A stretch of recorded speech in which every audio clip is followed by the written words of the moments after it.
नमस्कार। आज की सबसे बड़ी और अर्जेंट अपडेट सीधे पीजीएफएमएस पोर्टल से आ रही है। एक ऐसी अजीब टेक्निकल समस्या खड़ी हो गई है जिसने एप्लीकेशन प्रोसेस को पूरी तरह से रोक कर रख दिया है। तो बिना किसी देरी के इस ब्रेकिंग अपडेट की गहराई में चलते हैं और देखते हैं कि असल में बैकग्राउंड में चल क्या रहा है। आइए इस प्रॉब्लम के बिल्कुल कोर में उतरते हैं। स्क्रीन पे अचानक से एक मैसेज फ्लैश होता है, ऑलरेडी चॉइस फिलिंग इन पीजीएफएमएस। बस यही वो एग्जैक्ट पॉपअप एरर है जो रास्ता रोक के खड़ा है।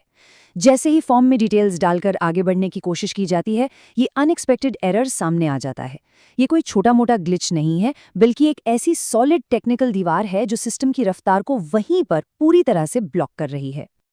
अब इस पॉपअप का तुरंत और सबसे बड़ा नुकसान क्या हो रहा है? सीधी सी बात है, प्रोफाइल लॉक नहीं हो पा रही है। ये प्रोसेस पूरी तरह से फेल हो रहा है। और हम सब जानते हैं कि प्रोफाइल लॉक होना किसी भी एप्लीकेशन का सबसे अहम आखिरी कदम होता है। जब तक प्रोफाइल लॉक नहीं होती, आवेदन पूर्ण नहीं माना जाता। लेकिन इस एरर के चलते ये सबसे जरूरी क्रिया पूरी तरह से रुक गई है और आवेदक आगे ही नहीं बढ़ पा रहे हैं। अब यहाँ सबसे इंटरेस्टिंग एंगल ये निकल कर आता है कि ये बग ट्रिगर कब होता है। कंडीशन बड़ी अजीब है। अगर पिछले साल चॉइस फिलिंग की क्रिया में हिस्सा लिया गया था, तो उसका सीधा और नेगेटिव इम्पैक्ट इस साल की प्रोफाइल लॉक पर पड़ रहा है। जो डेटा पिछले साल सिस्टम में दर्ज हुआ था, वो इस साल क्लियर होने के बजाय एक नए एरर को जन्म दे रहा है। एक तरह से पिछले साल की चॉइस फिलिंग इस साल के फेलियर का मेन रीजन बन चुकी है। ये एक ऐसा टेक्निकल लूप है जहां पुराना रिकॉर्ड नई एंट्री का रास्ता पूरी तरह से काट रहा है। तो आखिर ये पोर्टल बग अपना शिकार बना किसे रहा है? ध्यान देने वाली बात यह है कि ये कोई आम टेक्निकल खराबी नहीं है जो हर आवेदक को परेशान कर रही हो।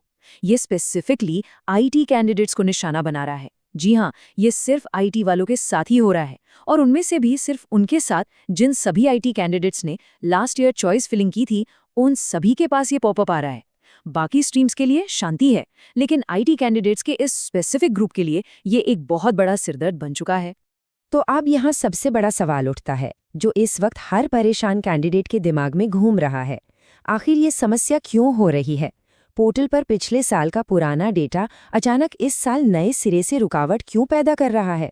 क्या ये डेटाबेस का कोई इंटरनल क्रैश है, या फिर नए अपडेट में पुराने रिकॉर्ड्स को ठीक से वाइप न करने की गलती? ये एक ऐसा टेक्निकल रहस्य बन गया है जिसका मूल कारण जब तक नहीं मिलता, समाधान निकालना लगभग नामुमकिन लग रहा है।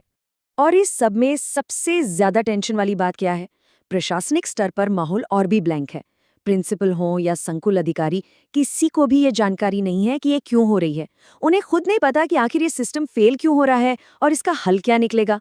अगर उन अथॉरिटीज के पास ही जवाब नहीं है जिनसे गाइडेंस की उम्मीद की जाती है, तो आवेदकों का पैनिक होना बिल्कुल नेचुरल है। ये एक कंप्लीट एडमिनिस्ट्रेटिव ब्लाइंड स्पॉट बन चुका है।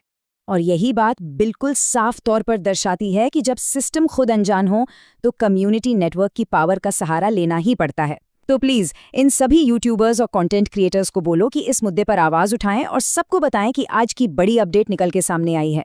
हर प्रभावित आईटी कैंडिडेट तक ये मैसेज पहुंचना चाहिए कि ये उनकी कोई निजी गलती नहीं है, ये पोर्टल का सिस्टमैटिक एरर है। एकजुट होकर इस प्रॉब्लम को हाईलाइट करने पर ही इसको फिक्स करने का तुरंत दबाव बनेगा। तो चर्चा को खत्म करते हुए एक आखिरी और सबसे बड़ा सवाल यही रह जाता है, ये पीजीएफएमएस सिस्टम आखिर कब ठीक होगा ताकि आईटी कैंडिडेट्स अपनी प्रोफाइल सिक्योरली लॉक कर सकें और अपना भविष्य बचा सकें। वक्त तेजी से निकल रहा है। क्या टेक्निकल टीम इस ग्लिच को समझकर इसका कोई इमीडिएट फिक्स निकालेगी, या ये कंफ्यूजन ऐसे ही चलता रहेगा? ये एक ऐसी क्रिटिकल सिचुएशन है जिस पर सबको बारीक नजर बनाए रखने की जरूरत है। देखते हैं अगली ऑफिशियल अपडेट में क्या निकल कर आता है।